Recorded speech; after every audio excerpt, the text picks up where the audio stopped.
And we're back. Hello, good morning. Morning, everybody. We're kicking off this Friday morning with Inside. We've never had this. This is the first time we've had this game at Night Marathon. Although we did have Limbo a couple times during the first couple of years. I'm looking forward to showing it off for you all. Should I start the run? Yeah, go for it. All right, let's get started. this game freaked you out. Well, don't spoil the end. It's very good. I don't want anyone to miss it. Uh, pretty interesting game. It's kind of a horror platformer, and it doesn't really hit until the end.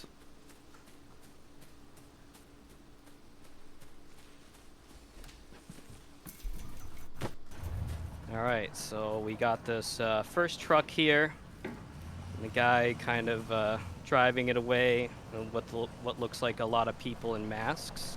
So that's kind of weird. Weird thing number one.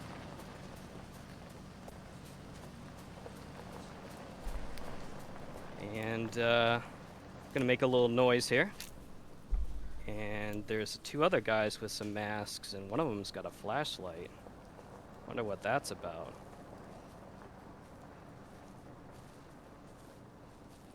After a certain radius, you can start going. Fun fact, you can actually just walk right across for the truck and he'll never catch you. You can go at any speed that you want, but the flashlight one, you have to be at a certain radius. Otherwise, he will turn around and potentially catch your character, which would not be very fun. I'm hoping if there's extra time, which I think there will be, I will do a showcase of what happens when you fail certain things, so I can kind of show the audience what happens if you miss certain cues. All right, so we got this nice little box here. We got a dog barking. Doesn't sound very friendly. Oops. And I'm gonna adjust this box real quick. Usually I get it right in the center. There we go. All right. So we're in the water here.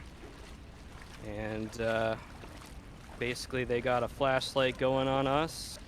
We got a doggo, and the doggo is not very friendly, unfortunately. So we gotta just make this really quick jump. There we go. Like a beautiful, beautiful swan. Oh, that feels And like then out of this world. You ever played that? The opening I have sequence to not. that. It was similar sequence. It was like an early version of like a like a cinematic platformer kind of a genre. Just similar where you're on an alien planet, there's a monster chasing after you, and it's just outpacing you like crazy. But then you hit the cliff just in time. Yeah, it took me, when I first started this game, it took me a while to get all these cues right. But thankfully, I've been practicing and all this, mostly on weekends and kind of getting the cues just right. And it's a beautiful cinematic game. So we got another cue. He's got the flashlight. You can't leave this one too quickly.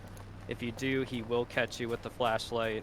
Gotta give it at least 2 to 3 seconds. I've fallen into the trap of trying to do it too quickly, and then he'll just kind of out a certain thing, which I will show you in the showcase if we got a little extra time. Now this one is an expected being caught. We're gonna go into a nice little chase sequence here, and we gotta do a jump.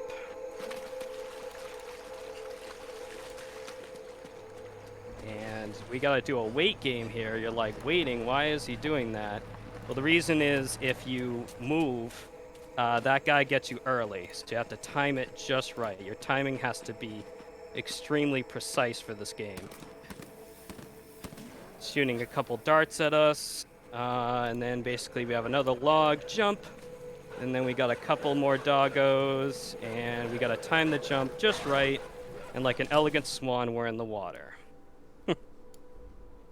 And then we gotta go into the water because you can see one of them has a light that he was gonna catch us if we were above surface level. That wouldn't be very good. So we're going to submerge and then re-emerge.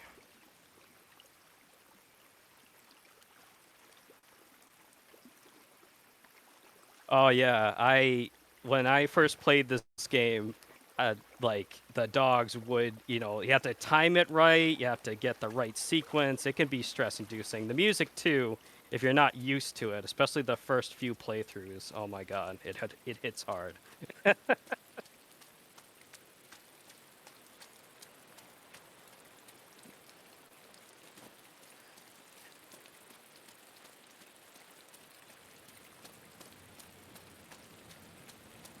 Right, so we got this nice little cornfield that we're going through.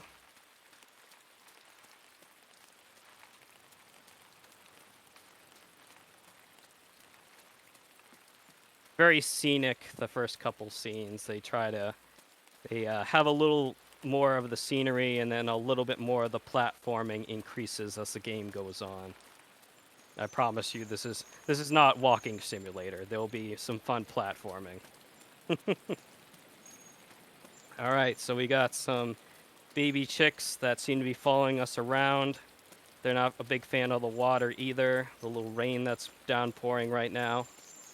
And we got some dead pigs here. So that's a little weird. And we're gonna grab onto this rope, and we're gonna do a very light platforming. This one's easy. Some other rope timings you have to get just right, and you have to be very precise. That one was very simple. Some of the other ones can be sort of complex. You got to get right in the center or just off the center, depending on where they are, and it's very interesting to say the least.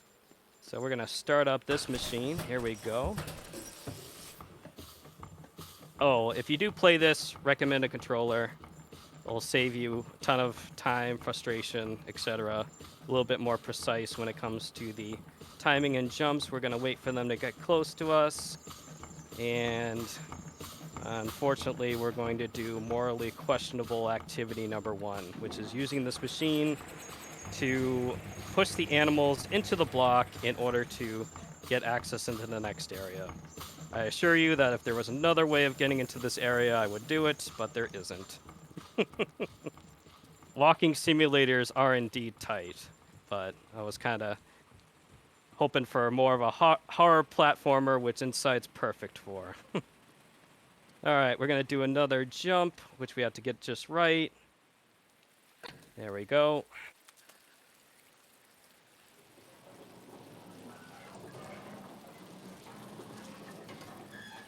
All right, so we're going to go right across here.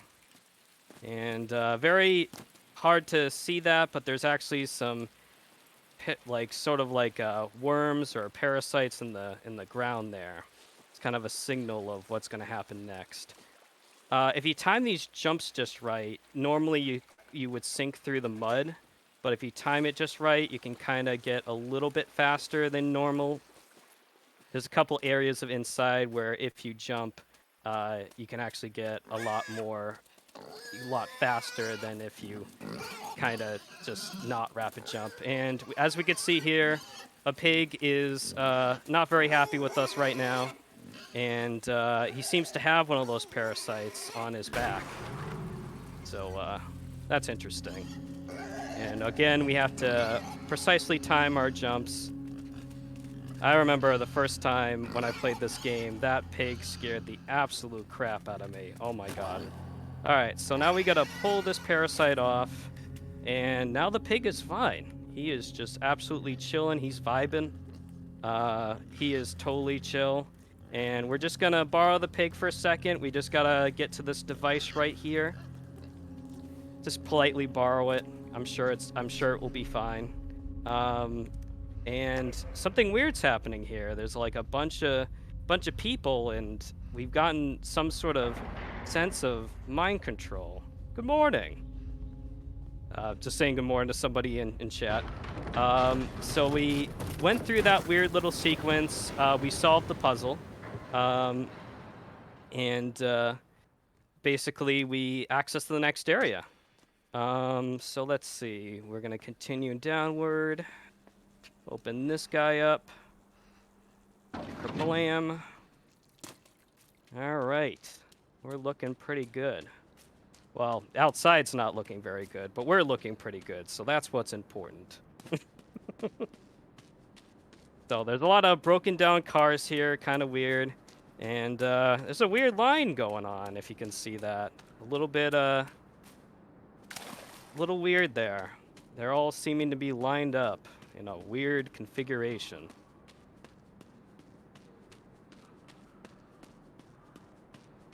All right, so next one is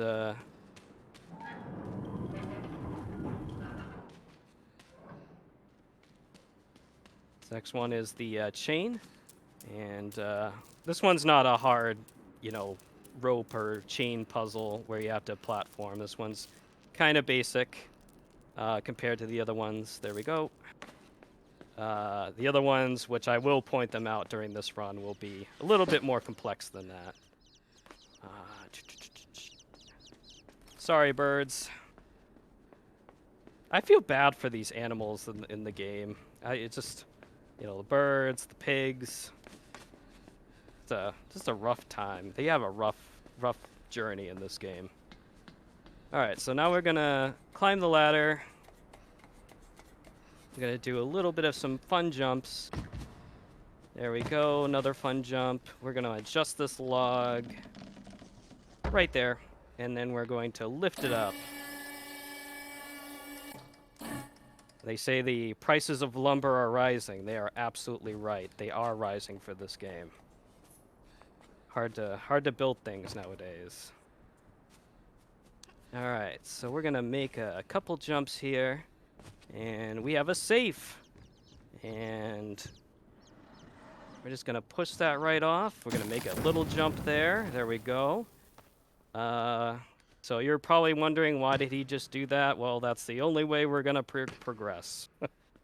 Sometimes you have to throw a vault through a wooden floor in order to progress through. That's what I always say. All right, so we gotta get through here. Unfortunately, we're not gonna see what's in that vault.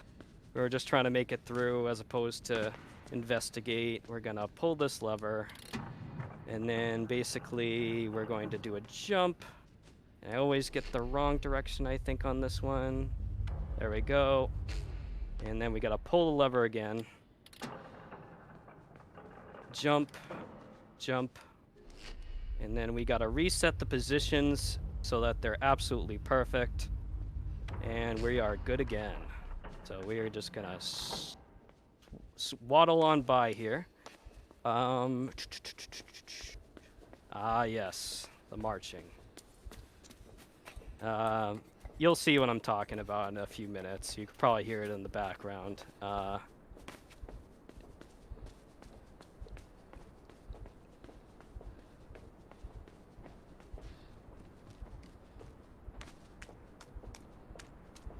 Unfortunately, they are not marching to work, folks.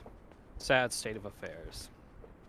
So we're gonna do a little jump. There we go. Yeah, see, they already have the really not nice looking mask person. I'll go into a little bit of what I think the symbolism of this game means at the end. I'll let the viewers enjoy and come up with their own interpretations first. All right. Oops. We broke a few flower pots. Happens. We're gonna do a jump. There we go. And this time we're not gonna do a jump because that would be really bad. And yeah, we can see it's all about waterfall or Wagile. Inside joke. No pun intended. Or maybe, depending on how you feel this morning. So there's a lot of people marching. They're not looking too good. They're not getting a lot of sunlight. Their skin is very pale. I feel bad for them. I mean, to be fair, we're kind of pale in this game too, but doesn't seem like the world of Inside has a lot of, you know, tanning and such going on in it. All right, so we got this weird looking machines and people with weird little things attached to them. It doesn't look very good. So I understand that switch was there. I intentionally went to open that. That's actually a trap. If you don't, like, if you turn on the switch without doing that, you will be caught, no, regardless of how skilled you are. So I had to do that first. So these machines aren't very nice. They will get you, like, the people on the side there. Thankfully, we snuck right by them. And we're in an elevator that is going up.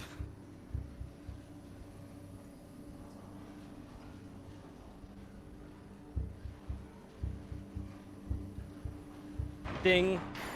All right, so next we're going to go right across here, and we're going to run into something interesting in a minute. Something with symbolism, something that adds to the plot. Uh-oh, we're in the line now.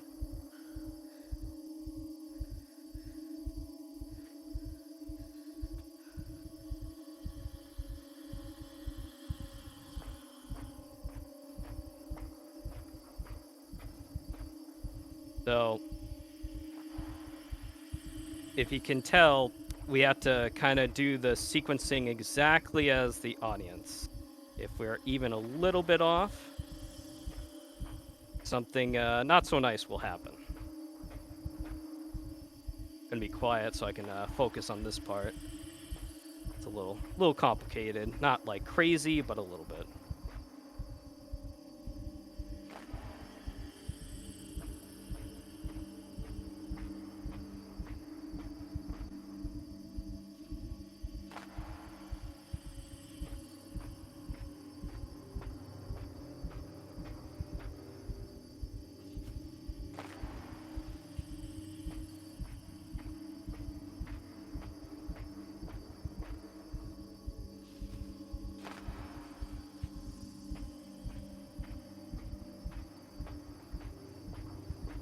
Talk about a rough first day, am I right?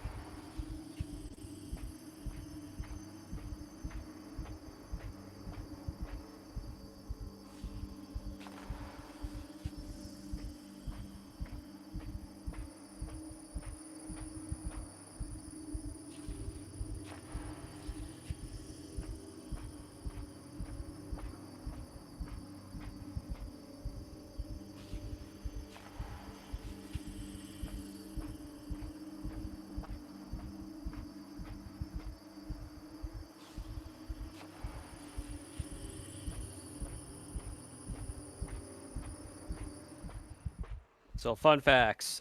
It's still watching you over here. A lot of speedrunners fall into the trap of trying to move too soon in this area. Uh-oh. Doggo. Not the nice kind either.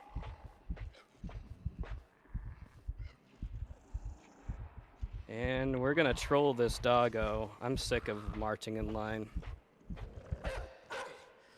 Yep, he's not very happy with me. I'm sorry, doggo. Alright, we just went through a glass window. No big deal. Alright, let's see. Yep. Nope, not today, doggo. Not today. Alright. And then we got this part. That doggo was super mean. Alright, so now we're gonna yank it off. Go through this area. We're good. And then... Here we go. Put this back on.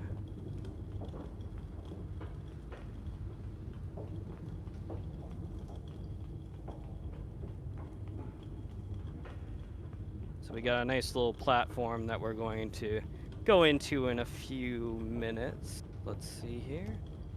So we're going to unlock the next person to help us out. Getting a little bit, not like crazy complex, but a little bit more complex with the puzzles. And then it's actually easier if I go this way and faster, so I will be doing that. If you're wondering why I'm not simply grabbing it from the other side, I found that there's about like a little bit of like a 2-second difference. We're gonna place him right over here. And then we hit the lever. People are startled. And we're leaving the scene. Into the water again. So next we're going to go down and we want this little wooden raft that is so conveniently here. I'm gonna go for the left side because it is faster. Right side's a little bit slower. Typically in inside, if you push things from the left, it will be faster than the right, at least from my experience. So we're gonna continue. We're going to go and hit this area right over here. All right, we're gonna climb and jump.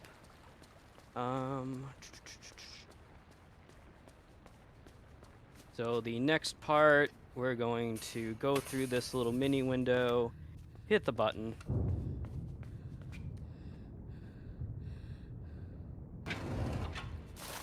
And we're gonna hit this button. Hitting buttons is fun, especially if they're red. Red's my favorite color. Yeah, I guess that's more of a red-orange, but you know what I mean.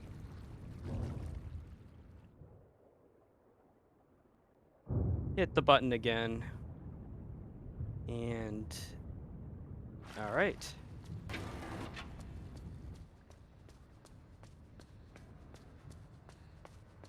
So this is a little bit of a jump scare here. Normally, things that have lights and inside, you don't want to be around. In this case, it's perfectly safe. I think they honestly left that in, so like if you went for the second run and you forgot about this part, that you would be afraid of it, because usually a lot of things that have lights usually isn't good for your main character here. We're gonna move the suitcase. We're gonna raise the water level. Oh yeah. Hooray for flooding. And we're gonna platform right on this chain. And we're gonna continue our way up. There we go. And then the next part that we're going to do, so we can see there's different trains and stuff going in the background. And we have a really nasty looking light there. I'm gonna play it safe and wait for the light to return. I could have taken a risk by going there, but whatever. You know, I just didn't want to. All right, so this one's a timing puzzle. And here we go. We're gonna spin the wheel. Thank you for the host, FC. Thank you very much for the host. Appreciate it. So this one's a timing puzzle. You gotta be, like most things inside, you gotta be pretty precise with your timing, but yet it's kind of like a weird mixture of you gotta be cautious, but you can't be too careful, or else you'll mess yourself up in the sequencing, and it'll just take too long.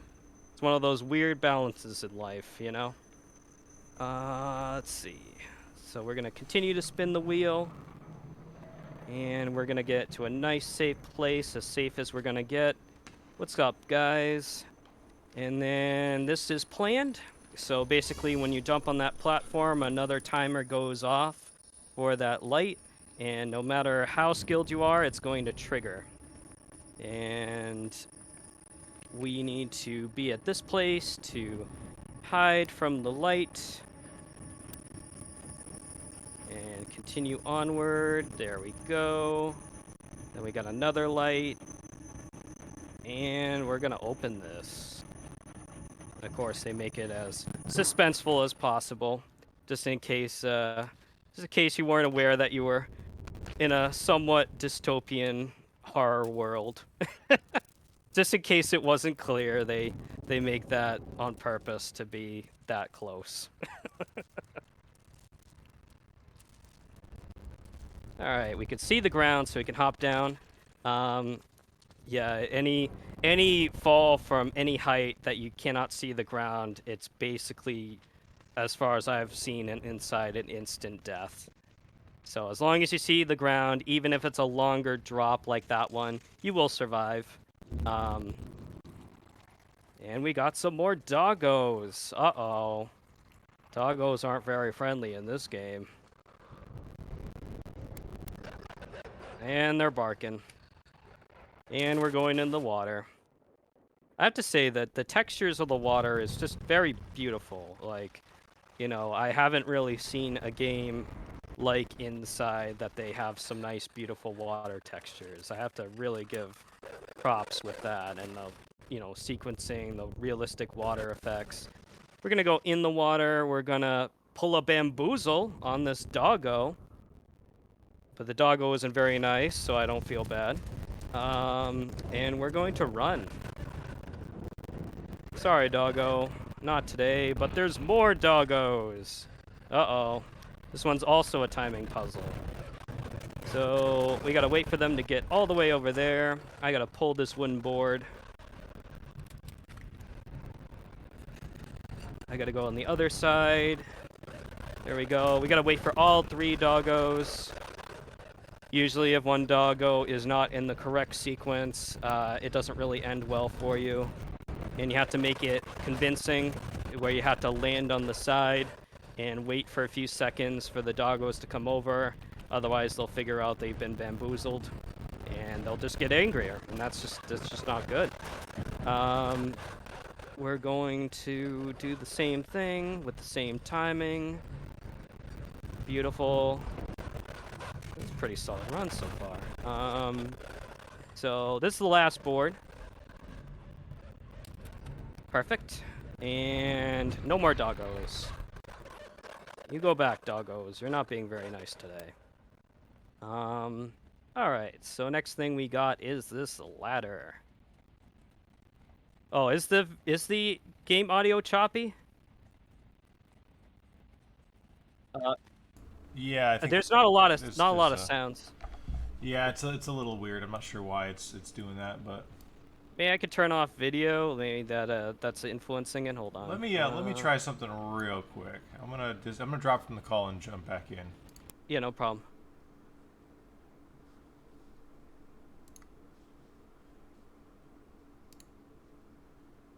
Hey, Hello. how's the audio? There's turned off the video just in case. Can you hear that splash? Yeah, it's pretty much the same. I'm not sure why it's doing that. It's I'll just turn it down so it's not as, like you said, there's not that much sound in the game. Yeah, it's pretty sparing sound. I'll also keep the video off just in case. Maybe it kind of had an influence on it. Not really sure.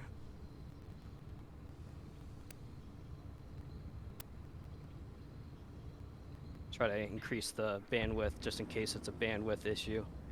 All right, so we get this nice little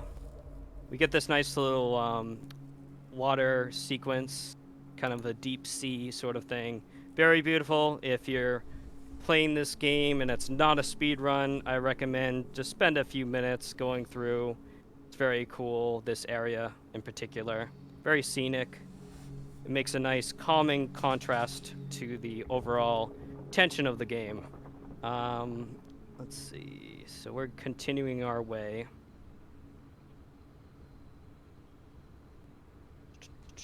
Now we are giving away our first Steam code for Buddy Simulator 1984.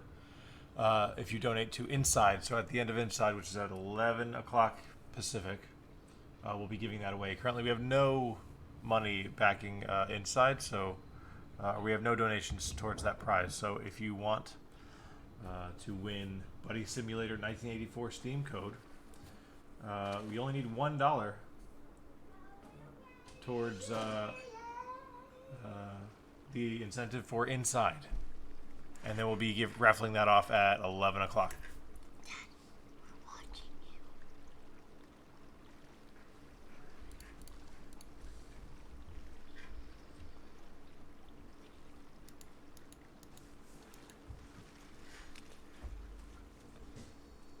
All right, so next thing is we're going to go onto this rope.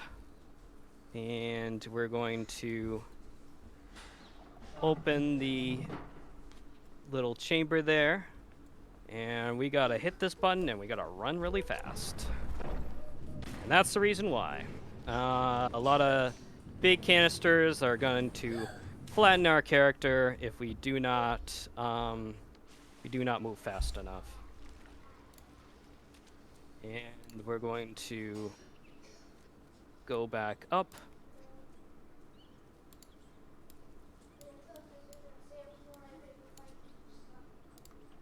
And this area is kind of interesting. There's like a lot of kind of like jungle nature.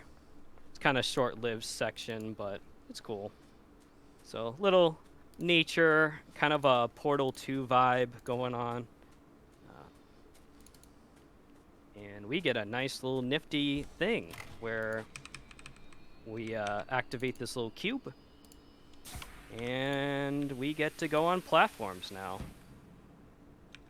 So that's pretty neat. So that's just the game's way of gently introducing block puzzles that are going to feature a little bit later on during the stream. All right, so now we got a somewhat tougher, not like crazy tough, but I don't want to underestimate it too. That's how you fail them, you know. TechJet donates $2 to Inside. Thank you so much, TechJet. Thank you very much, TechJet. Appreciate it. And we're going to fly here. And we're going to hit the button. We're going to skedaddle on down. We got to come up for some air. And that is the siren. Basically, in the lore, there's a lot of theories in the community on who that person is. There's some that are saying that she's kind of like a mind-affected, water-breathing version of like the people that we saw, and she's under control of something. There's other theories that she has her own mind autonomy that basically acts like the character, like what we're doing right now.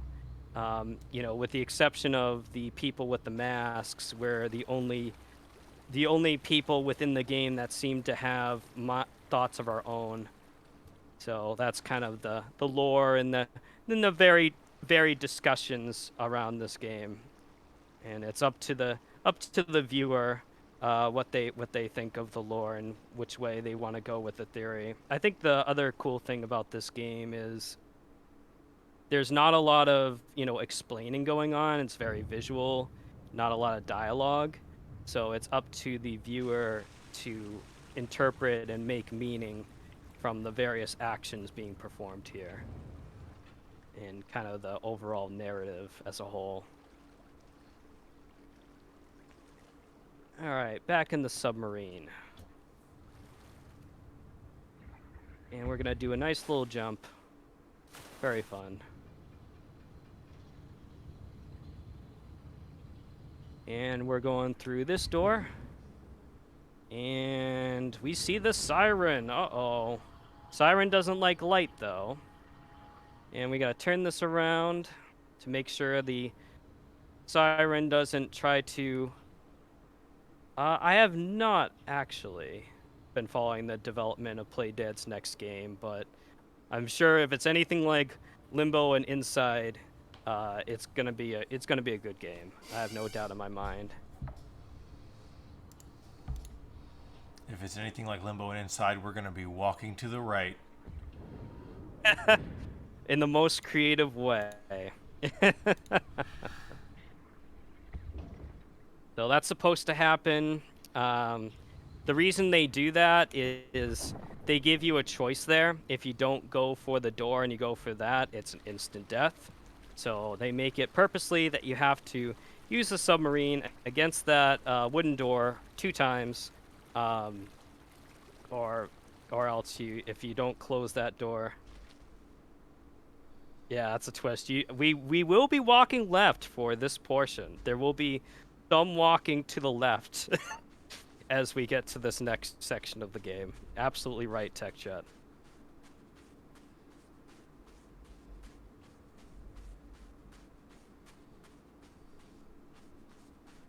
All right. So now we're going to open the door.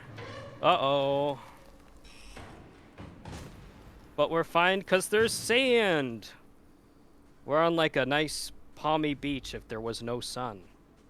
It's very beautiful here. In a kind of off-settling way, but, you know. Alright, so we're continuing making our way downtown, walking fast in the sand. And we get an elevator. That's pretty cool. And we have even something more exciting than an elevator, a switch. And we got a number, 19. So we gotta figure out what that number does. I'm just to get a feeling that I should go to the bottom floor here.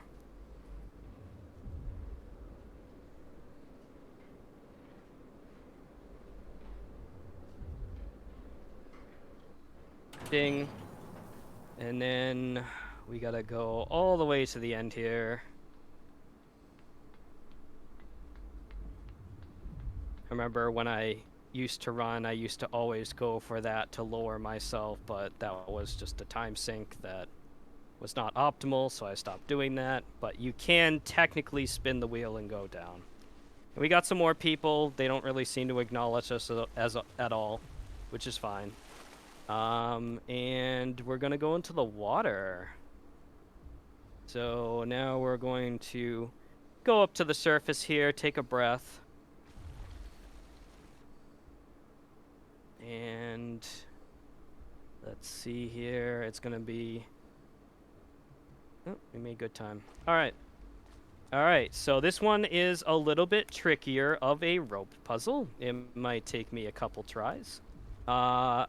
The difficulty is not the jumps themselves. It is where you're positioned for the jumps themselves, and you have to get it just right in order to do it. And usually, I would recommend 2 to 3 different, back and forth before you make the final jump. That's usually the safest. All right, let's see if I make it. Oh, there we go. Like a beautiful swan. All right. We're in business. We're going to jump here. And we're going to take this helmet. This is ours now. So notice that the folks are paying attention to us now, and they're actually following us. So that's interesting. So I'm going to ask them to please kindly lift me up to this ladder. Thank you very much. And I'm going to help them out. And we're going to lower this platform so they can join us. Fantastic. And they're gonna follow along. They look like they're not that fast, but they'll keep pace with us. That's one thing I found out for like speed running strats on Inside is when you basically free these guys, they will go at a very fast rate, faster than they look. Like they have animations that look like they won't go that fast, but they can go really fast. So. All right, so we're gonna position this to the light right there, and we're gonna politely ask them to lift us up to that rope.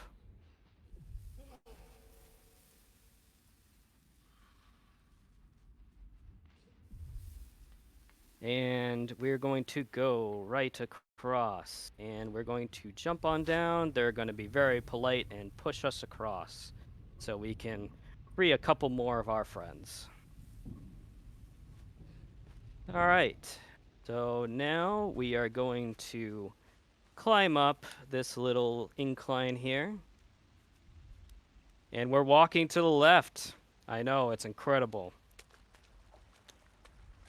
Beautiful water effects. Nice textures. I'm not a huge, front end guy when it comes to games, but I can appreciate that water effect.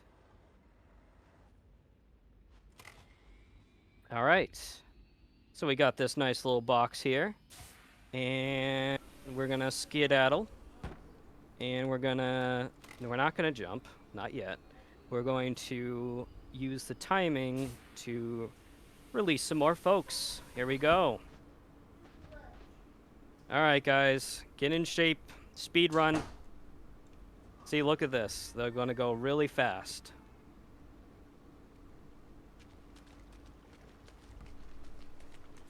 So they're going really fast. They're following along. Even though the animation looks like they're not going to keep up, they will. Took me a couple of tries for the game to figure this out. And we're just going along here. And we're going to go back into that elevator because we are done with the bottom floor of this. And ironically, we're going to go to the top floor. All right. So we're going to go on the left-hand side first. And I'm going to call this for the speed run the floor of morally questionable activities. And you'll see what I mean in a moment.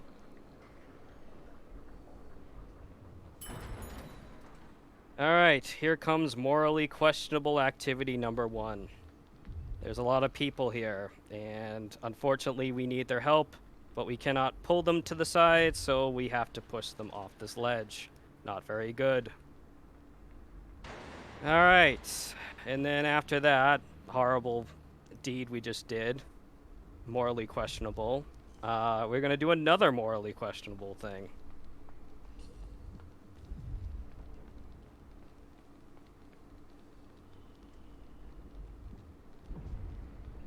And they're gonna toss me up there. And this person is dead, but we need them for the count. So that is morally questionable activity number 2. Sorry. And with that being said, we're going to go back to the middle floor. So let's do that.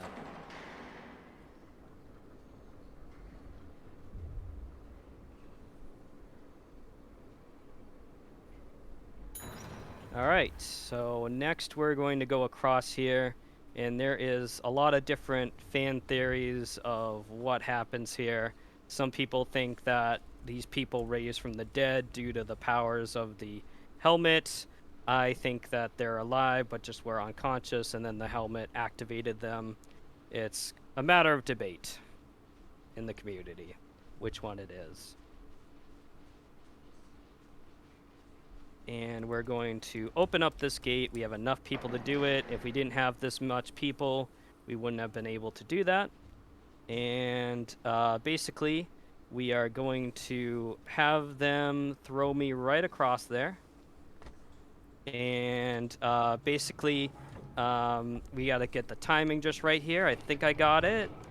Yes, I did.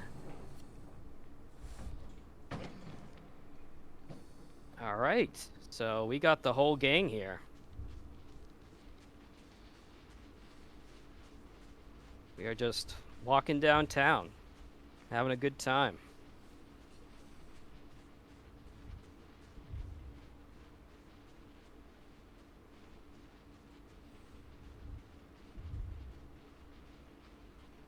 And the next area is going to be a very interesting area. A lot of timed puzzles. So it'll be pretty exciting.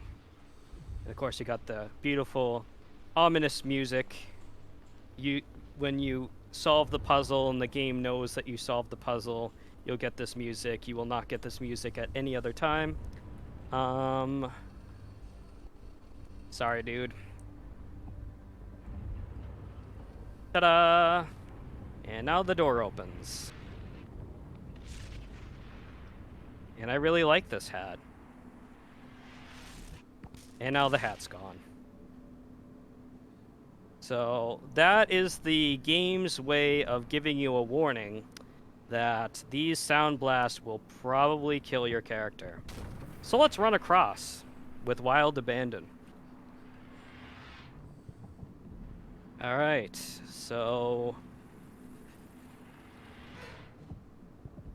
there we go.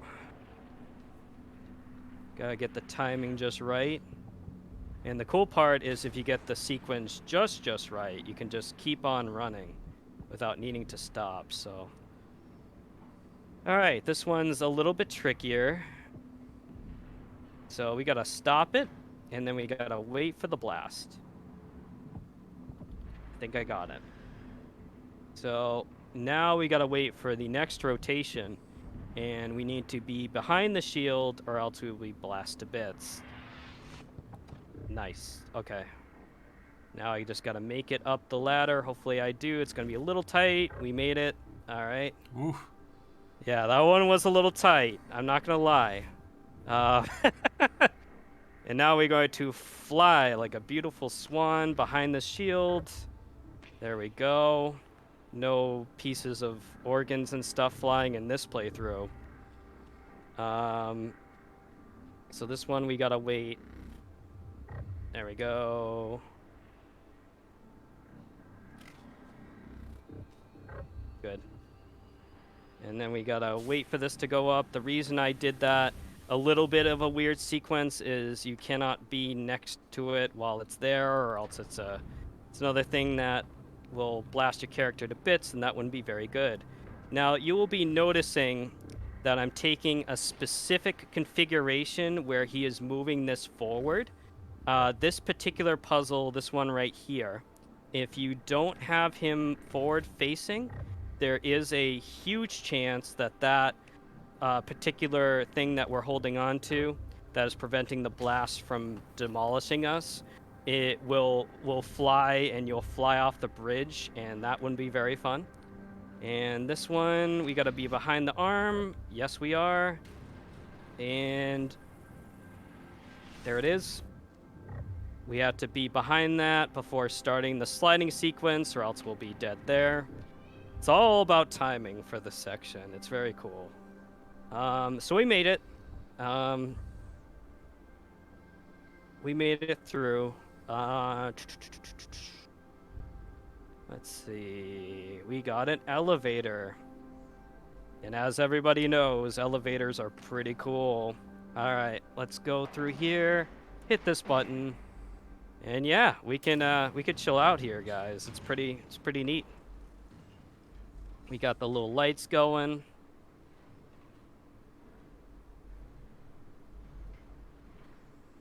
Nothing bad ever happens on elevators until now. Uh-oh. Think about it as speeding up the speed run. This is fine. This is great. It's just making it faster. All right, so we're hitting the water here, and we gotta leave the elevator in an orderly fashion. And I'm going to do a minor time save, very minor, which I call the jumping non-drowning trick. If you press a certain key, you can actually skip the animation where your character is saying, "Oh my God, I almost drowned." And yeah, it's pretty neat. This one could be a little bit tougher as well. Might take me a few tries, so bear with me here, folks.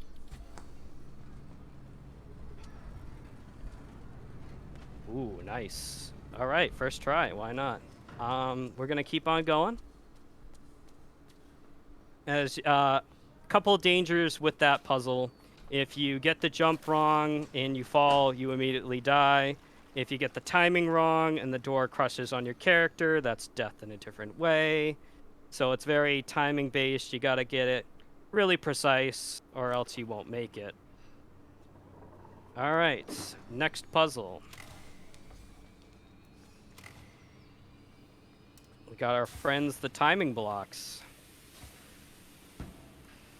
There we go. We made ourselves a nice little platform there so we can continue onwards and upwards.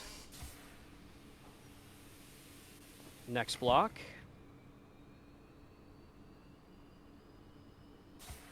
And we're going to jump. Nice. All right, we're gonna hit the water with Wild Abandon. And uh-oh, That looks like the siren again. I'm sure it'll be fine. I don't think she's... Oh god, she's moving. Unexpected. Not part of the normal gameplay. I'm kidding, it is. Alright. So, we're going to skedaddle a jump on here. Going to the next rope, and we're gonna go up. Oh. Siren is kind of more of a like a spacing puzzle. You have to keep in mind where she is, you have to keep in mind where you are, and you have to get the spacings just right. And I think the next couple puzzles will illuminate that a little bit. So we're going to go through the door, and it's going to be a little bit tight. There we go. And of course, immediately with reckless abandon, we shall enter the water again. No big deal. Perfect. We're gonna go down here, press the button.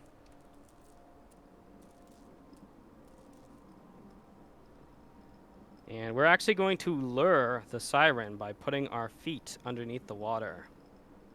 Not exactly a good thing, I would say, in real life, if you actually were in this type of situation where you had a siren that was trying to kill you, but hey, you know, c'est la vie. So now we're going to swim down and push this button. It's gonna be tight, and we're drowning. No big deal. We're gonna go immediately up, otherwise we will drown. You gotta get the timing up on that. And we're gonna go up this nice little ladder. We're going to hit this area, which gives us a rope in case we fall here. And this is probably the one non-fatal rope swing that we've had in a while for this game. And you have to make it 2 times. If you do it just 1 time, you do not get enough momentum. If you're wondering why I did it 2 times, that is the reason why. Uh-oh, we hear the Sirens theme again.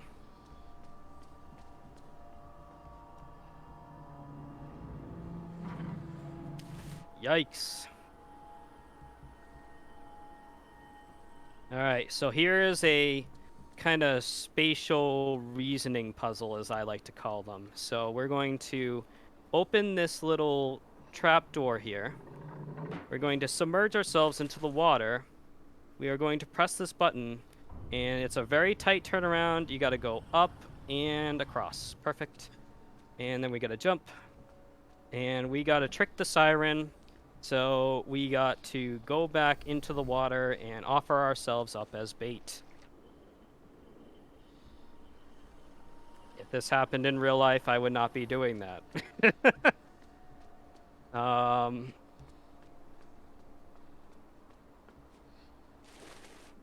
And we gotta hit this button again. In another close door close, you gotta swim towards the bottom. And then, of course, you got the drowning thing as well, so you gotta go straight up, usually the fastest way, or else your character will drown, even though you successfully made it across. And let's see here, we gotta... Oh, okay. So we got a interesting thing that's going to happen right around now. So I am going to do the best thing on this speed run, which is actually doing nothing during the scene. Because believe it or not, if you struggle during this part of the playthrough, you'll actually make your time higher than lower, because your character will struggle, but this is basically a planned, you know, capture. Not a game over, I promise, guys. I know it looks bad, but it's not a game over. That would be really bad if it was.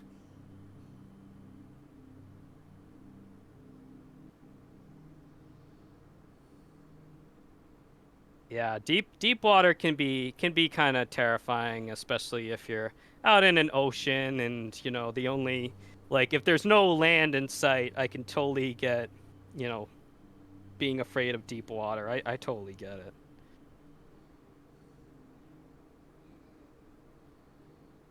All right, so one of the things the siren did is she actually attached a device to us. So it's kind of similar to that mind controlling helmet that we saw earlier. And it's going to give us a power, but we're not sure what power it is yet. And here are the fishes, and the fishes are arguably the one who get a clean break in this game. They don't have anything bad happen to them as opposed to the other animals in this game. And without further ado, we're almost hitting the end, and we're going to find out what happens to our protagonist.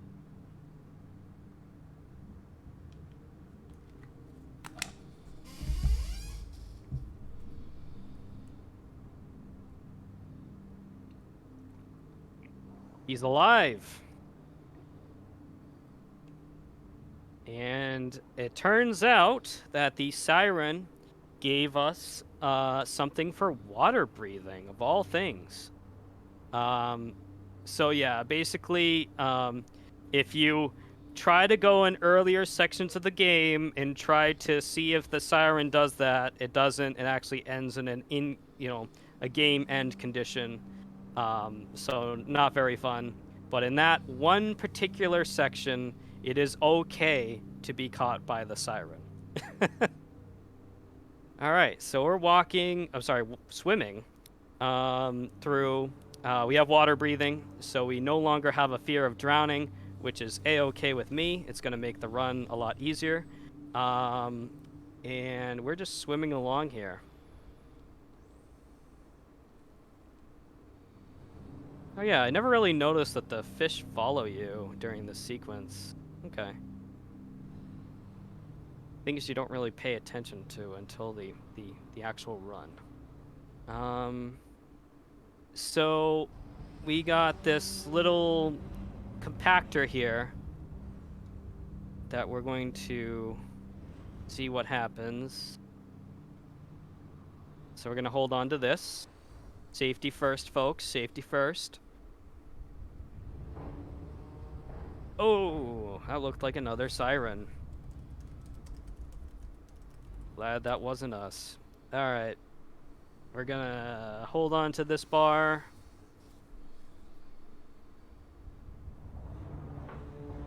Yikes. Looks like there were some smashed up body parts there. Not very fun. And we're gonna swim up here.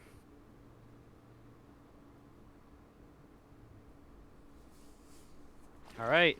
So we have emerged from the water. Got a couple rats here. No big deal. And I'm kind of jumping because I think it's faster in water.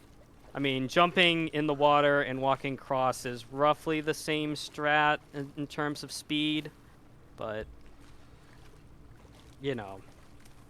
Alright, so there's going to be a flashlight going here, which is expected. It does feel faster. I don't know if it's actually faster. I'm prodding on myself on the illusion that it is faster for this run. All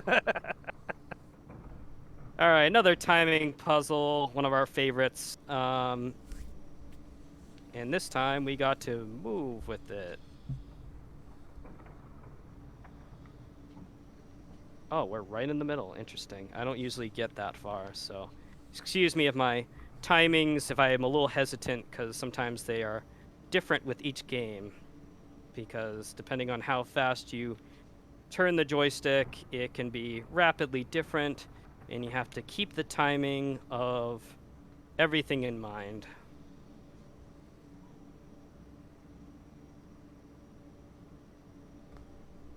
I have to say, from a logistical point of view, it makes sense for the searchlights to be where they were before, but this remote area where no one is in, it just seems like a weird placement for this one. I'm not complaining because I didn't run into any difficulties with it. It's just a weird fact of this game. Alright, so we're right across. And we got past that last searchlight, which is nice. And we're going to take a dive. And we're immediately going to leave. If we didn't make that dive, we would have died. That wouldn't have been very fun. All right, we're making good time here.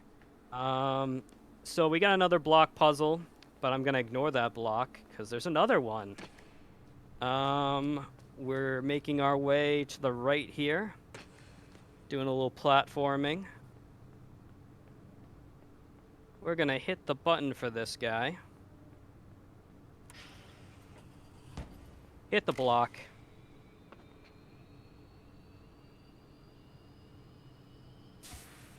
Boom.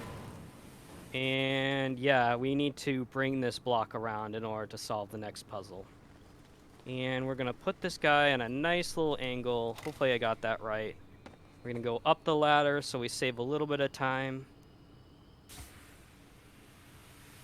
Perfect. And then we're going to move this block all the way here. There we go.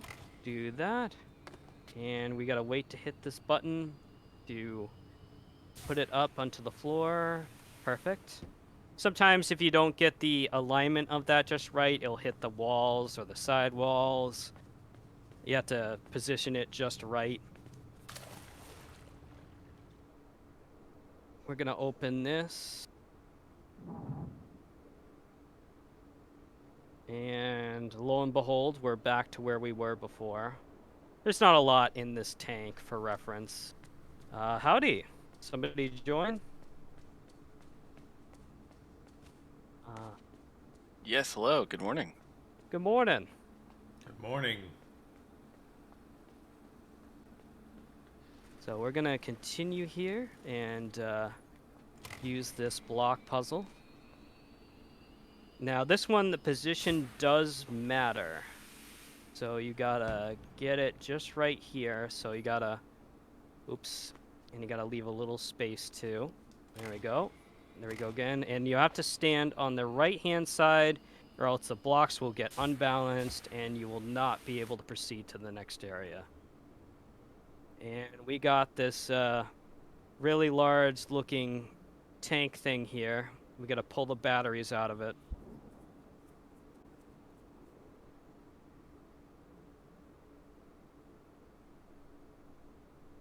Yeah, these water scenes are really cool.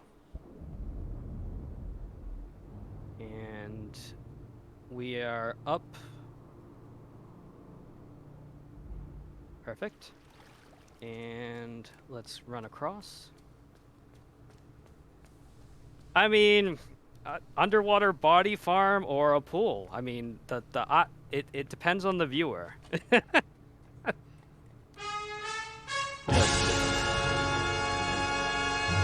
we're gonna go to the right here, and I'm sorry, the left here instead of right. That's what I meant. My mind is in jambles right now. I'm sorry. And there is unfortunately some folks in a cage. There's nothing we can really do to help them, unfortunately. We're gonna start moving this little box here, and we're gonna get a nice little jump scare in 3, 2, 1, done. So this is a time stop. I can't move or else they'll catch me. And we see a person with a mask as well as a child with a mask, and someone is retrieving these people in a cage, which is unfortunate.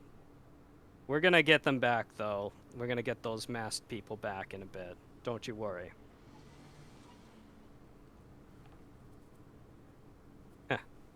Snake eater surprise.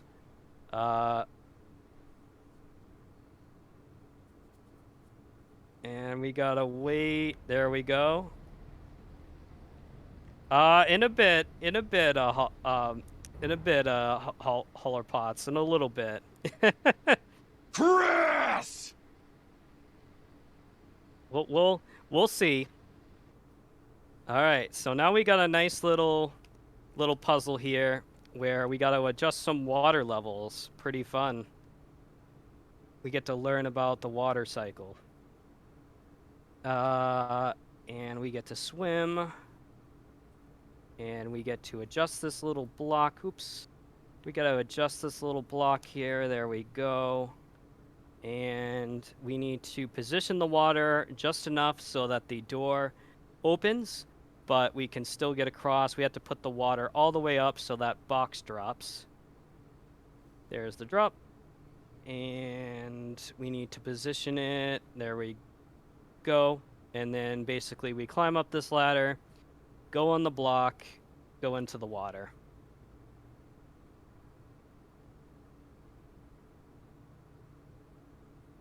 Yeah, this area is like super quiet for some reason. I have no idea why. Maybe they just soundproof the room. I have no idea. We're gonna swim straight down here, and we're gonna run into another time stop. So basically, we're gonna swim down, and then we're going to wait.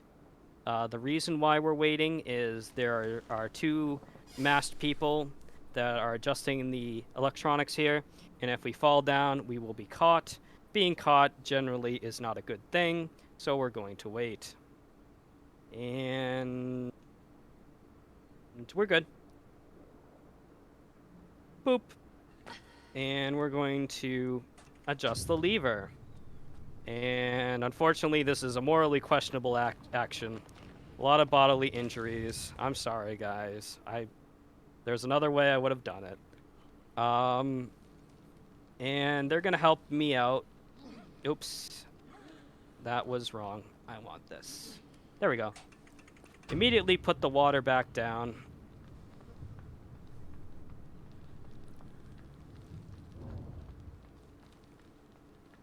And we're making our way towards the right. Gonna ask them to please put us back into the water. And we're gonna swim across. It's one of the more interesting and inventive puzzles, I think.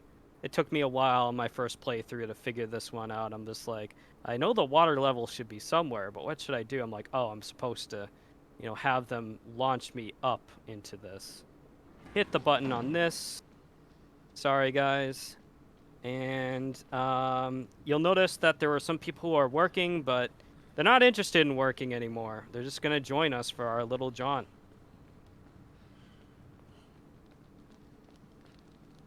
They're just like mopping the floor. No thanks. This guy's super cool. And we're going to do something not so cool in a few minutes. Another kind of morally questionable action. That probably caused a few injuries. Sorry. And I'm in the wrong way. Oops. Let me fix that.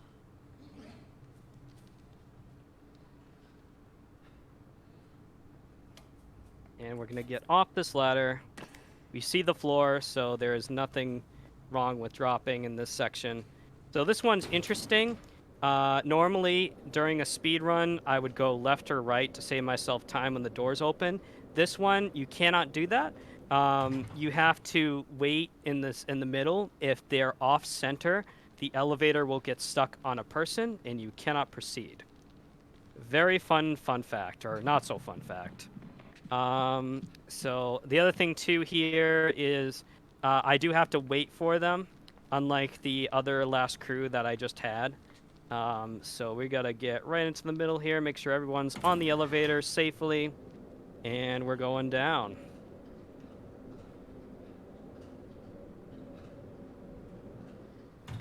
All right.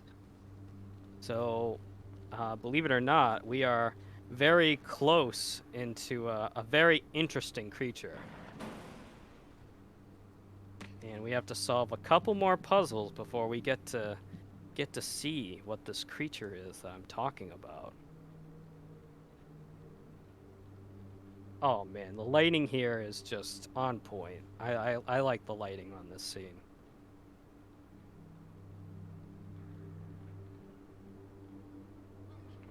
All right, so we're getting a little bit deeper.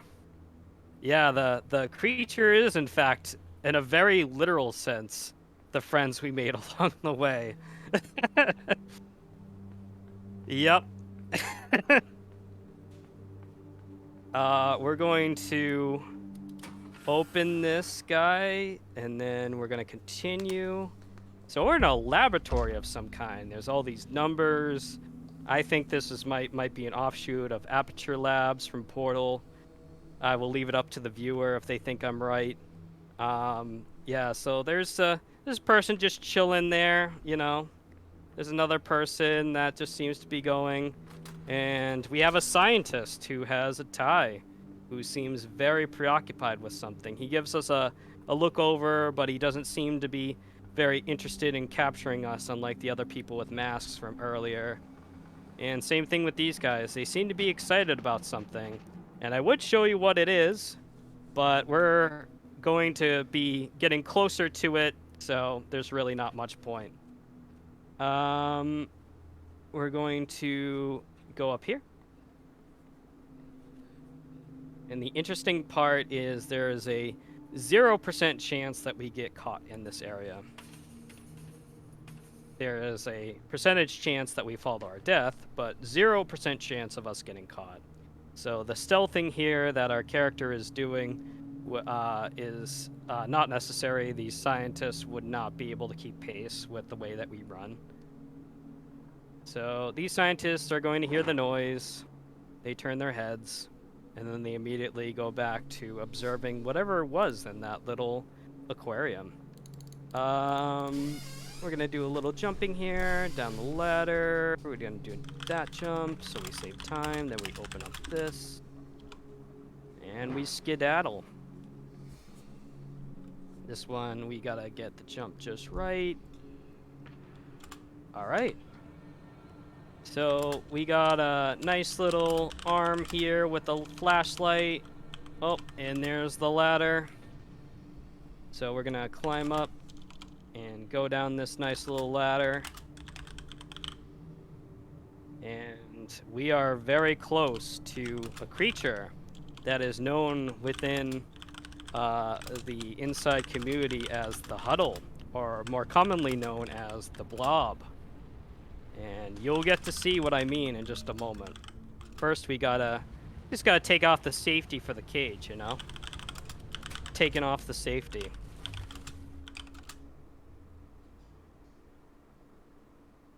And we don't have to worry about drowning because the siren was very nice for that one portion of time. Safety first. Well, we're turning it off. I don't know. We're going a crazy direction here. Alright, so now we're going to go here, and we got to... Yeah, safety last is a more accurate statement. And we are seeing the human blob, which will be showing up on our right. So, the most logical thing, I think, that we can all agree for Nightmarathon is we gotta release this thing. Why not? We're all just part of a, you know, just kind of a human blob at the end of the day. And yeah, we're team Save the Huddle. Always and forever. There will never be a time where we don't save the Huddle. Any other way of doing this game would just be wrong. Oh, hey guys.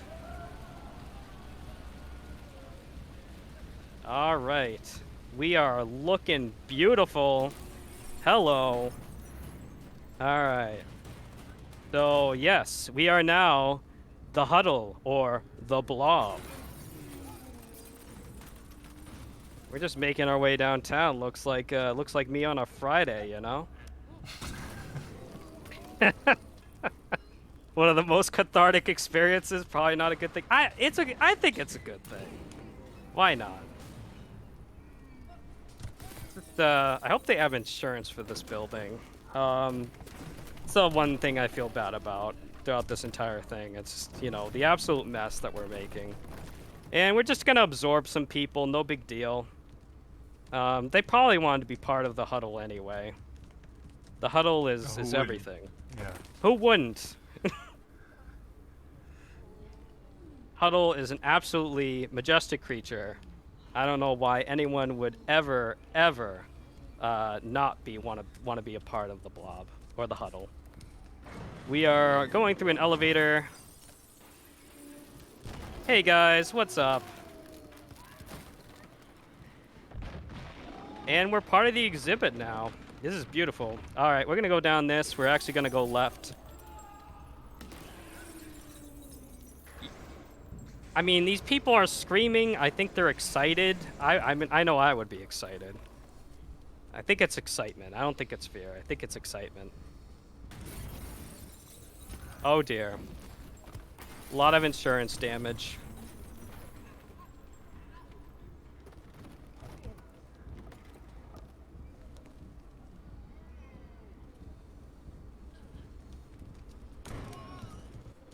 And we're gonna interrupt everybody's lunch. Sorry, guys.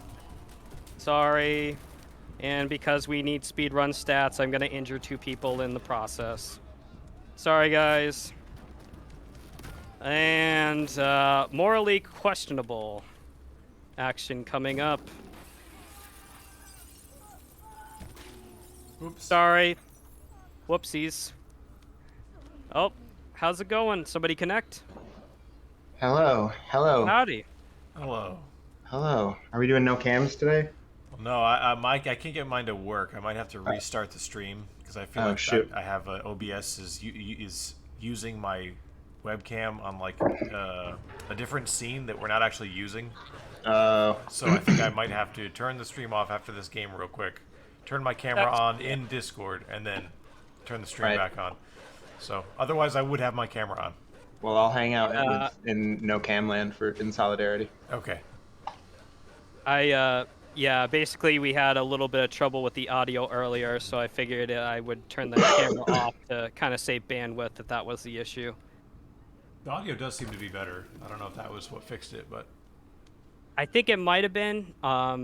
Just in case, I'll just keep it off for the rest of the run. Sure. So now we have this guy with a construction helmet who is very helpfully going to hit a passcode. Thanks, man. Super helpful. it was helpful. And look, they're just all helping me out. Sure. Why not? Ooh. And we lost an arm, but they're part of the huddle now, so it was all for the greater good of the huddle. That's the moral of this game, right? Yeah, the moral of the game is working together, even if somebody loses an arm. Very, very wholesome horror game message. Super. I don't know if that came out right. This is Very wholesome tale of a human blob's attempt to escape a science facility. Heartwarming tale. If you like this, you should check out Carrion tomorrow night at 10 p.m. Good morning, Dang. Good morning, Dang. So the reason I'm throwing it is they got sprinklers and don't want this fire to go out because we're just doing destruction and mayhem. I mean, it's just what blobs do, you know? We're just gonna do a little bit of destruction and mayhem this morning. I'm sure that the insurance will cover this. This will be fine.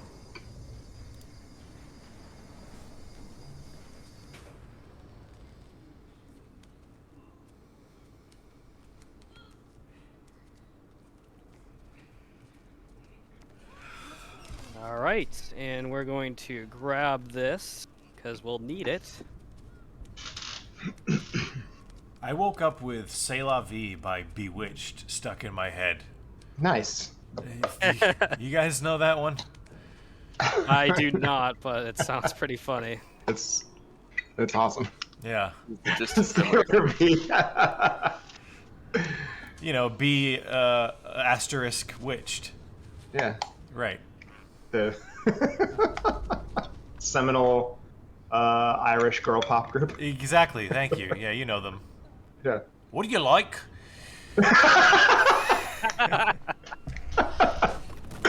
The best part of that song, I think, is inarguably that it's just a regular 90s pop, like dance pop song Yeah. until the middle eight, and it just turns into like a tin whistle Irish jig. Yes, absolutely. They're like, by the way, oh, we forgot to let them know that our gimmick is that we're from Ireland. Better stick this in there real quick.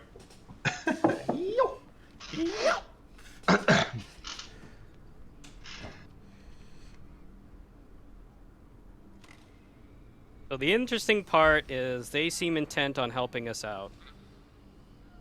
Elias did not finish the game. In fact, I want to say the entire night was spent doing one chapter, and I don't know how many more chapters there were. I think that game is much longer than we anticipated. My impression right out of the gate looking at it was that it was just like one of those free-to-play type, like wandering around the halls getting jump scared. You're right, and those are not usually that long.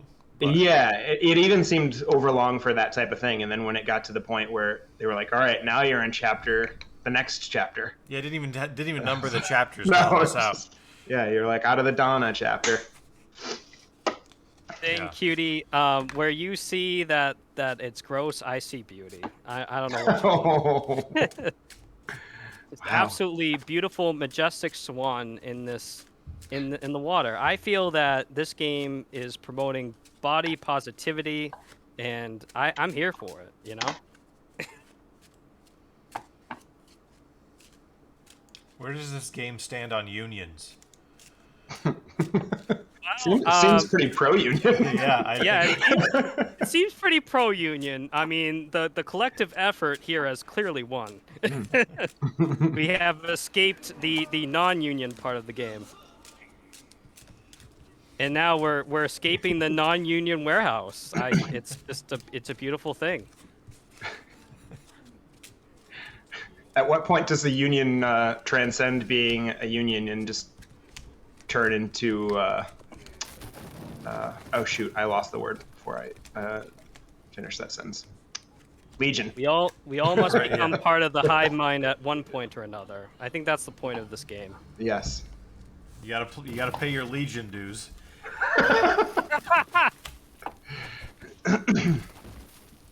And believe it or not, folks, once we hit that moonlight, I think the credits are gonna start rolling. So I will show. I mean, unless we want to start another run early, I am fine with showing a. I'm walking on air. I can do a kind of like a game over death showcase if folks are interested. Sure. We still and I- have another about half an hour if anybody wants to get in on the Buddy Simulator 1984 Steam code giveaway. We're going to be doing that at the end of the hour here. Excuse me. So far, I think TechJet is the only person who's entered into that. But if you want to make a donation to Pediatric Cancer Research Foundation, go ahead and select Inside for the incentive, and you'll be entered into the raffle for Buddy Simulator 1984 Steam code. So we're going to do that in about a half hour, and in the meantime, yeah, let's do a death showcase, I guess. This is how it ends. He's just beached.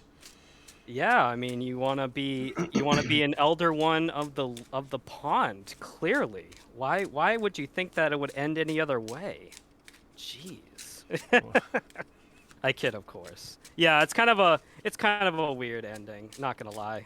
But now I shall. Dead Now by I shall- Daylight champion from last year was Danny Movo.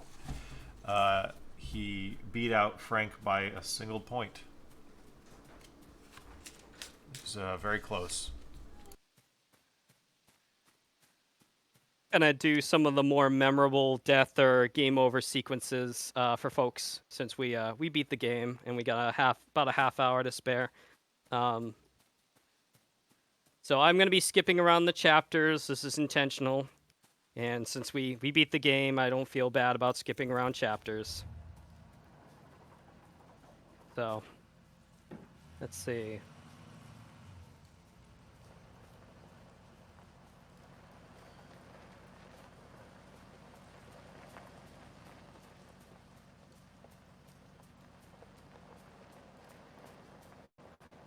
So let's see what happens if we don't actually stealth right. Uh-oh.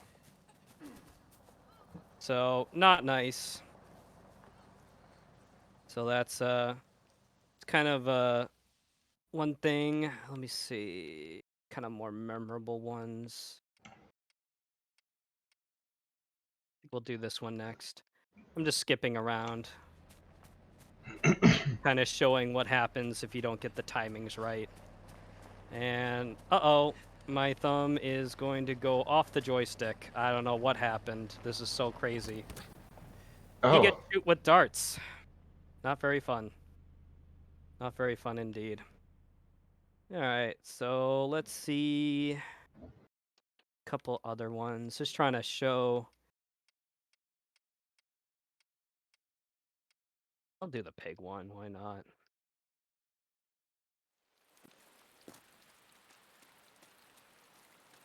Uh-oh, I forgot how to do timing jumps. He gets mauled. Pigs aren't nice. the pig hates you. Yeah, the pig. Well, see, the pig has a parasite. That is what is causing his adverse behavior, and it's very, very unfortunate. He wants your tasty bones. Indeed. Now, here's the vault. Here's what happens if I don't do the jump just right. We fall to our death. Oof. So falling deaths are pretty generic in this game. I'm only gonna do one. The parasite was mankind. I mean, there's a lot of symbolism in this game. I don't see why not. It is what you make of it. All right, so let's see what happens. So you remember how I went to the end of the elevator and opened it? Well, here's what happens if you don't do that, and you're really clumsy with your stealth. Hey, what's up? And you get just Ooh. yeah. There is a lot of horror elements that are shown, but unless you like, if you miss it, you'll only see it. So that's why I'm kind of doing a showcase of bad things that can happen if you don't get the timings right, like we did during our run. And oops, my joystick slipped. And now we get one in the air. So that's pretty wild. Let's see. Just try to remember which ones are kind of more memorable. Actually, I don't think I've ever triggered the bad case for this one. So let's do it. Let's do that right now. Let's 'Cause just do it, guys. Let's just do it. Let's just see how they react to our non-stealth. I've never really triggered this. Even on my first playthrough, I've never done it. What up, guys? Yeah, what up? I'm right here. Oh, all right. We get captured. They're not happy with me. Now, I'm curious. I'm going to do it again, but this time I'm curious what happens, because there's a certain timing where they don't look at the paper, and I'm curious what happens when he comes up the ladder. Yo, what up, guys? What up, homies? Oh, he just points them out. All right. All right, so that was a little different, a little bit of different animation, but basically the same. Let's see. I'm gonna go on this one, I think, because I think this is where the siren first shows up. Actually, I don't want to go through that, bore everybody with sequences they've already... There we go. Yeah, that's the one I want. All right, so we're going to say, this is really mean to be doing to the siren. I feel like this is a morally bad action to do. There we go. Uh-oh. Uh-oh. Oh, God. Oh, no. Oh, that's not good. So, yeah, besides the area in which, you're supposed to get caught by the siren, it's not really good to leave the light off of her. Not good at all. Trying to think of other kind of more memorable death scenes. Let's do this one. So this is the area with the different pulses, and the pulses can actually just shatter us. So I shall go with Wild Abandon and, oops.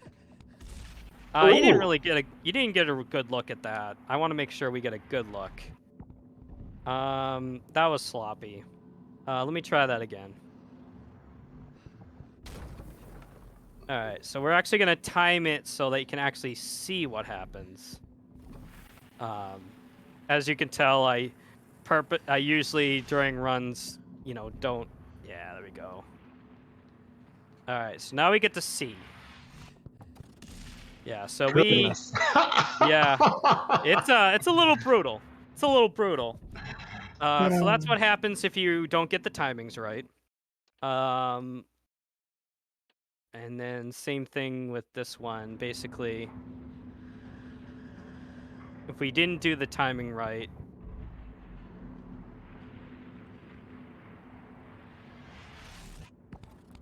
we just get skedaddled.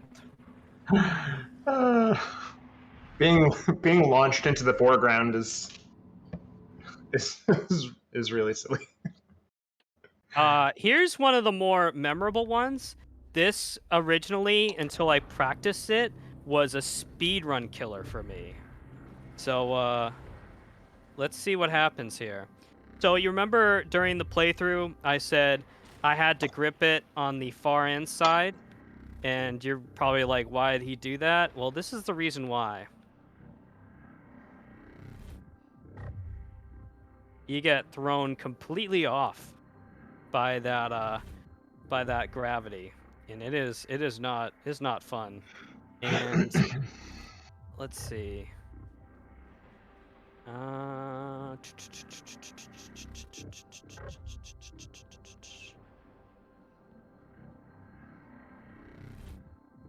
Yeah, so even if you get most of the way,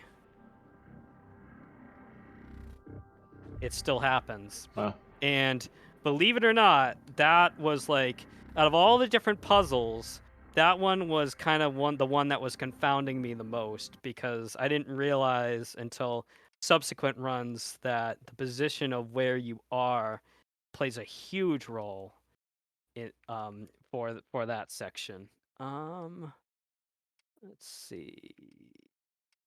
Yeah, we'll do this one. So this one's going to be the siren. Siren again instead of the submarine. We're out on the open water. And this time I am just kind of chill. You know, siren, no big deal. Why would I grab that rope? What up, siren? Oh no. So she drowns you. Not very fun. Let's see. I'm just trying to find other kind of more interesting ones.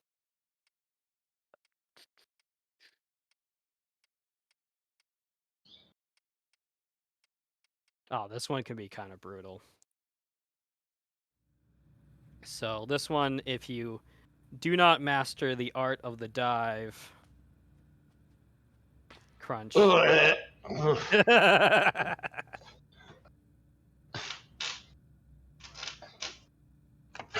I don't like that sound. to figure out other areas. Oh yeah, there's this one.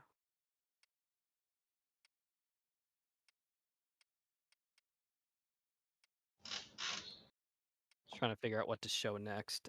I think I'll do this one. So this one, if I'm too quick and I went into the water there, oops, you get grabbed. Not fun.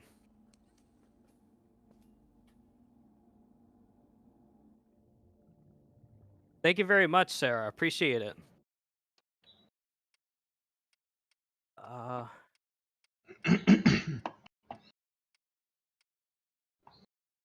Trying to figure out what else. I think I'll show the huddle since we have time. So before, the proper thing for a player to do is to go up here. Oh yeah, they don't actually show the huddle, but as you can see, I can do some jumps and, you know, otherwise cause mayhem, and they don't really care. Like, this is one of the it's like literally the end of the game before you go into the huddle is one of the most safest areas around. And actually, while we're in this area, we'll take a little bit more of a exploratory phase. So we ran right through here, but, you know, there's some weird stuff going on. So, you know, there's a person that's just chilling here, and like a breeze like going right at him. He's not even reacting. I like the infinite printer. Yeah, it's the infinite printer. There's a woman that seems to be, or like, that seems to be kind of going side to side, and it's not clear if that's like blood or something else. So that's pretty fun. Let's see. I'm just trying to. I know I rushed through this area, so I just wanted to kind of go back through it in case our viewers wanted to kind of get an in-depth sense. So, nice little phone that someone got really excited. Probably they got the huddle in and the human blob. That's why they didn't hang up the phone. There is, I believe, or there was an active cigarette here in the tray. There's also a lot of computers, or what I assume to be computers here. So that's another area. I think, and then, it's a very big, lab with like multiple areas and components. Let me see. I'm trying to figure out. I think another area I want to show that's a little bit more scenic that we skipped is this one. Oops, sorry. All right, so they're gonna throw me across. And this time, instead of going immediately in the elevator, we get a nice view. So we can see that if we go this way, instead of just doing the regular speed run, we can actually see the scientists and people running to the huddle. And let's see. That's cool. Yeah, there's a lot of interesting stuff. I'm just trying to figure out what's the best portions to show. Thank you for the donation, Pseudo Octopus. I appreciate that. Let's see.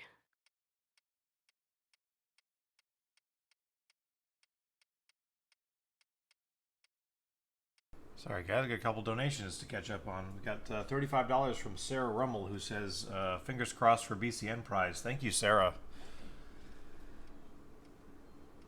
And $25 from Pseudo Octopus, saying, have huge amounts of fun. Thank you so much.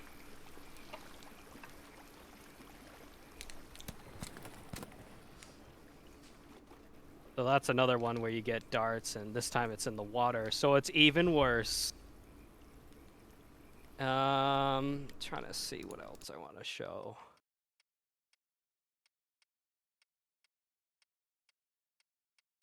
Oh, I haven't shown any doggo deaths. Yeah, those can be kind of grisly.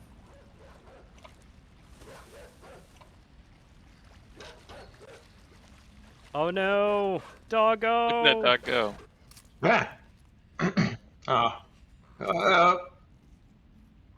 Oh yeah, I need to show the other doggo one too. Good dog. Yeah, what a good dog. Yeah, the dogs in this game are absolutely bad. the absolute no good doggos. There's no such thing as a bad dog.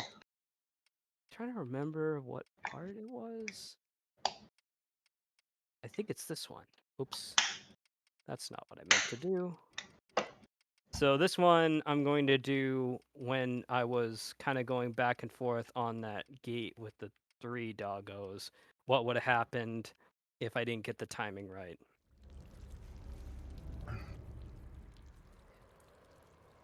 So the first one where we bamboozle the doggo, I will still do.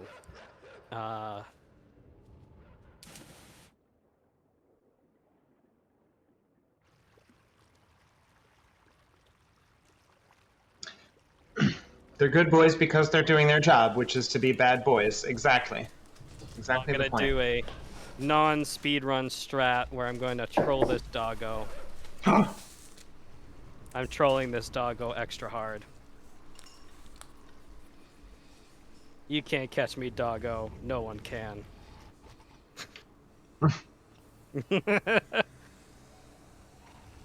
I juked him. He had been done bamboozled. So that is technically a safer strat if you're not speedrunning. If you're... So I'm gonna... Oh, goodness. Yeah, if I'm gonna start the sequence like I did normally. But this time, I'm gonna pretend like I don't know what to do, and I'm like, wooden panels? I don't know. That's kind of weird. Uh-oh, I should jump on this gate. Oh, too late. Can you climb back over the fence the other way? And Yeah, I can show it. I can show how to beat this You puzzle. can just go back and forth and back and forth forever.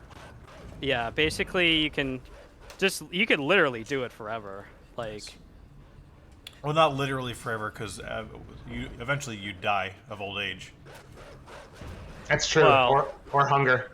well, the Unless best you part ate of one this of the game dogs. is it's not accounting for the passage of time. So technically, I can do this just forever. I mean, you the Oh, player, wow. Won't They last actually forever. bit me. Also, They bit me to make me lose my balance. The I likelihood had of never seen that before. the likelihood of a Carrington event occurring within the next 100 years while you're trying to play this game forever would turn the game off. Heat death of the universe. Exactly. Thank you, Hollis. So not literally forever. How much more pedantic can we get? Let's keep it going. But do you think there's another person who's already doing it who you'll never be able to catch up with? Wow. That's the other thing. Yeah, good point. Pretty deep. It's like dedication right there. Like, literally never leaves the screen. Like, gets like a bunch of takeout just to continue this one puzzle forever. He's doing Yeah, it. it's like that one guy who just only plays the first screen of Secret of Mana and has been doing it for a decade. And he's playing it at the speed of light, moving away from us. Is that a real thing? I think he stopped because he got to max level or something, but it took Oh, wow. like years or something like that. Wow. What a boring thing to do. That's incredible. Yeah, right? Like, what mental fortitude just to grind off of the first enemy. Like, now I want to know, did he ever actually beat the game, or did he just stay on that one screen just trying to grind for max level? Got so sick of playing the first screen of Secret of Mana over and over again that he just didn't want to continue once There's he had people that do accomplished that the with goal. all kinds of games, though, right? Like, I know I have a friend who like really likes character creators now, you know. So he'll play games that have character creators, but like start over the first 10 minutes of the game because he decides he wants to change something or realizes something wasn't perfect. And it'll just, you know, completely bounce off of a game because it's like, oh, well, you know, I had to replay the beginning so many times that I kind of got bored of it. Oh, yeah. You know, it's the video games, you don't have to have whatever goal someone might have designed you to have. You can kind of find your own ways to have fun with these things. Doesn't really matter, right? That's right. True. I think we've had enough of the infinite doggos for a while. I'm gonna get back to the best part, the huddle. I forgot we were doing that. You guys got about 15 minutes left if you want to get in on the raffle for the Steam code for Buddy Simulator 1984. So we're gonna re-release the huddle because I know that is the best part of this game. We all become one with the hive mind eventually, everybody. Ready? Just a matter of time. Break.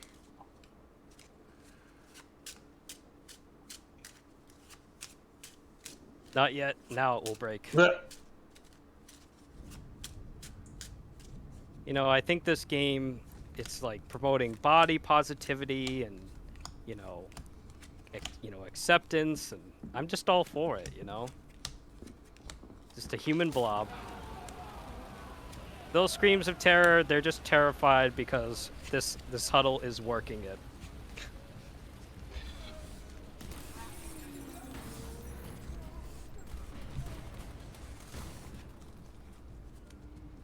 the Foley on the glass, like spider webbing underwater was so good. Yeah, they're very detailed. I have to really hand it to their, you know, visual designers and the front end, and really good stuff here.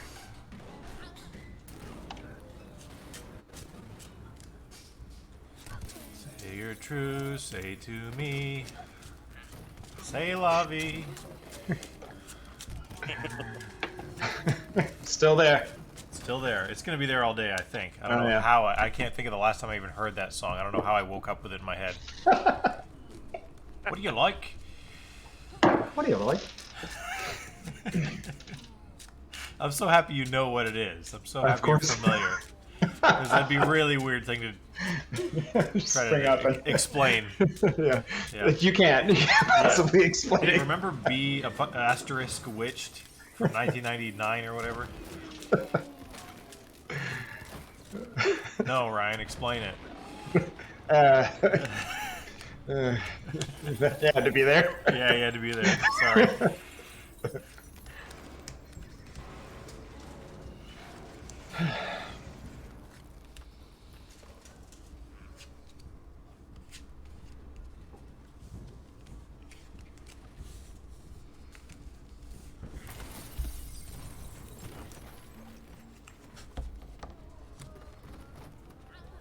Yeah, I would say that the huddle is definitely the most fun point of this game. It looks like it's very satisfying. I've never played this. I've Oh, seen yeah, it a bunch, but It's great.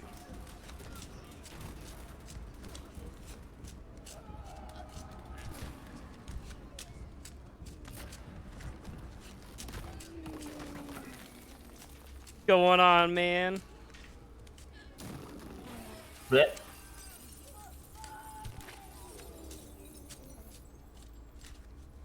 Yeah, the huddle can be kind of brutal. The one downside.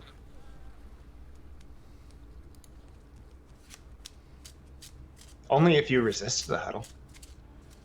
We all Yeah, it's become neat part to, of the hive mind at some point or another. Yeah, it's neat to see the like gore splattered on it. It starts to disappear once you go in the water. A lot of neat, really polished, detailed stuff like that. Can you absorb the dogs? You cannot, unfortunately. I've tried. I'm like, barking doggos as part of the huddle. Yes, please. Try to make it like the memeiest run ever, where it's like a human dog hybrid that barks at people randomly.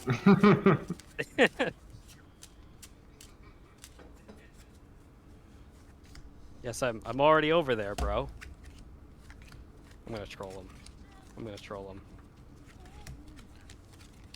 I had to do it. I had to do it. You had to do it at least once. All right. For realsies. For realsies. I won't do it. No. Go ahead. It's fine.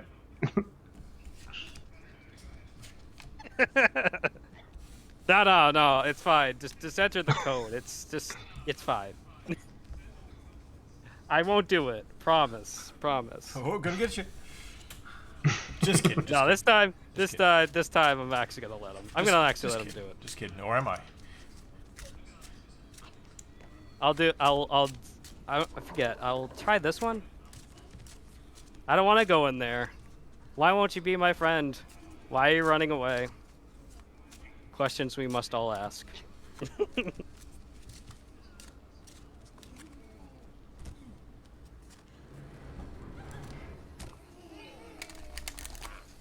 When you land and limbs fall off of you and start writhing is tremendous. Yeah, they're incredibly detailed with this game, I have to say. Like, a lot of thought went into this. The visuals are amazing. I mean, this came out, I believe, in 2016. The visuals are still very much holding up. I'm just now realizing it. I'm not sure what happened to the boy when he releases the huddle. He goes inside of it? The boy is now the mind of the huddle. He is controlling. He is controlling the huddle. Is he controlling it from that? From where is he though? He is inside the huddle. He is inside of it. Okay, got it. Yep, inside the huddle. Oops, I messed that up. Is that where the title of the game comes from? It's up to interpretation. So there's a lot of. Nope. Hey, can you die by crawling into the furnace?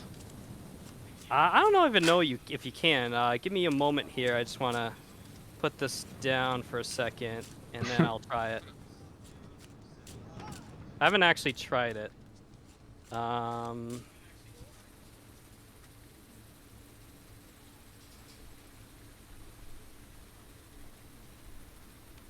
least their sprinklers work. Danny I McGee can't. donates $10 to Resident Evil 3 Remake. Thank you so much, Danny McGee.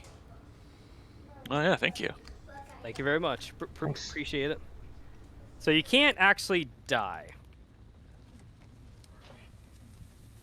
As far as you get. Okay, well I learned something good about furnaces from video games today. Jeez. I don't even know. That's actually a good question. Is this still going to be on fire? Oh, wow, it is. Okay. Wasn't sure if it was like on the ground for a particular amount of time. If it would lose its fiery attributes.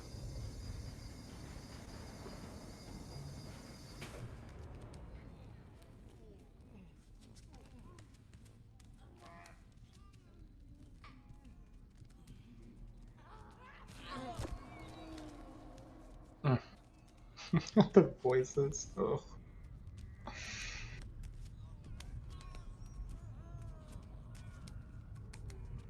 Yeah, the thing I liked most about this game is it's kind of like a light horror game, and then as soon as you become part of the huddle, it just quickly escalates from there. It's like, you're just outright going through and just attacking people as the huddle. It's pretty crazy.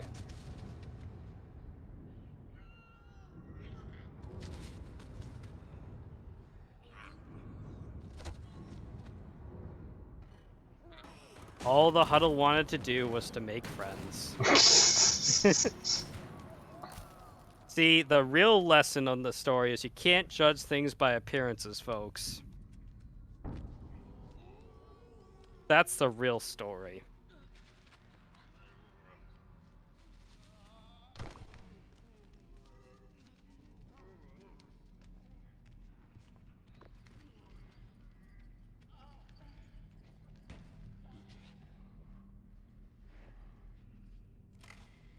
See, now we made some friends. Look at that. Yes, indeed. The true friends is the friends that we made along the way. You'll be happy to know that Hollis already made that joke. All right.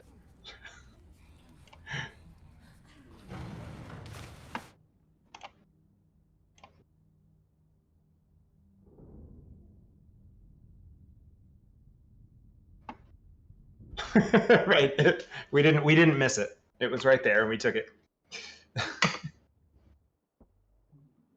All right. Now the ultimate question: will the huddle escape before we hit 2 o'clock Eastern time? Who knows?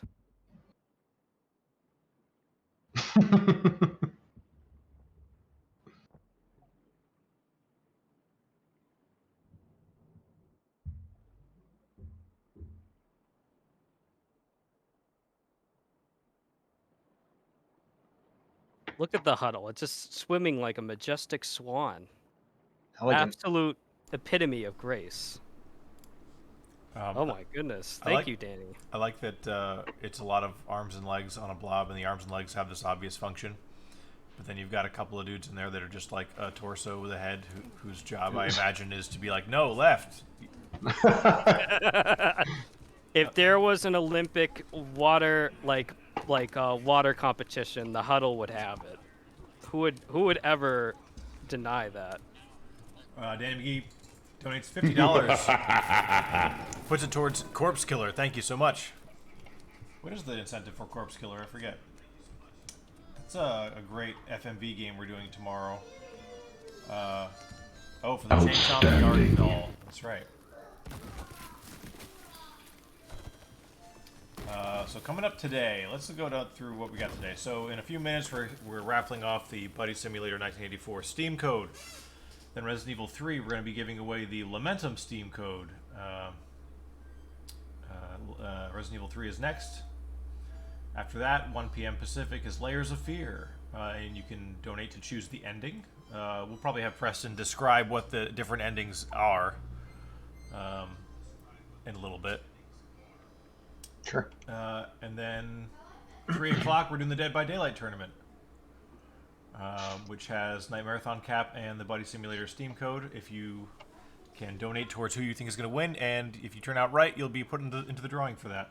Currently, we have $40 on the Dizo, $0 on Danny Mobo, who won last year, $16 on FC Racer, $0 on Emperor Pat, and $85 on Dr. Darling to win the Dead by Daylight tournament. Immediately after that is the Nightmarathon Royal Rumble, where the Fortified Hooligans will be defending their tag team championship belts against the newcomers Get on the Grid. And that will also, of course, be followed by the Royal Rumble, a 30-person battle royale.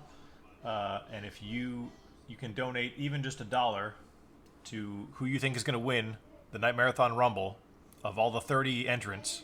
And if you're right, then you'll be entered into the drawing for the Rumble Prize Pack, which is a $50 Nintendo eShop gift card and a Nightmarathon cap and a limited run Salt and Sanctuary for PS Vita. So far, only Surprise Entrant M and FC Racer have money on them for the Rumble. So we got some time. We have 28 other people who could win that have nobody backing them for even just a single dollar. You could clinch. You could clinch the prize for yourself if they happen to win. So that is coming up. After that, after the Rumble is Parasite Eve and Ghostbusters Remastered finishing off the night with more raffle prizes. So let's go ahead, since it's about 11 o'clock now, we're going to go ahead and give away this Steam code for Buddy Simulator 1984.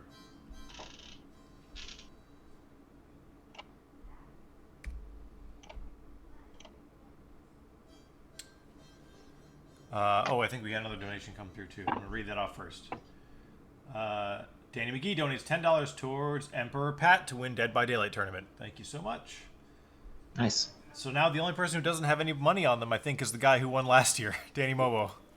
All right, so let's pick a winner for this Steam code here. And the winner is... I think we only had 2 people, and the winner is Danny McGee. All right. Congratulations. So we'll go ahead and send you a Steam code Dan. for Buddy Simulator Yeah, 1984. congratulations. Yeah, congratulations. That game is Congrats, awesome, Danny. too. It's a great game. Good game. All right, and next we've got Resident Evil 3. First, let's have a little clapping stream for Inside. Thank you so much. That was a great run. Thank you. Yeah, Appreciate great it. job. Yep. Yeah. I'm going to actually, what a season it has been. We're going to kill the stream for just a second, and we'll be right back. Don't go anywhere.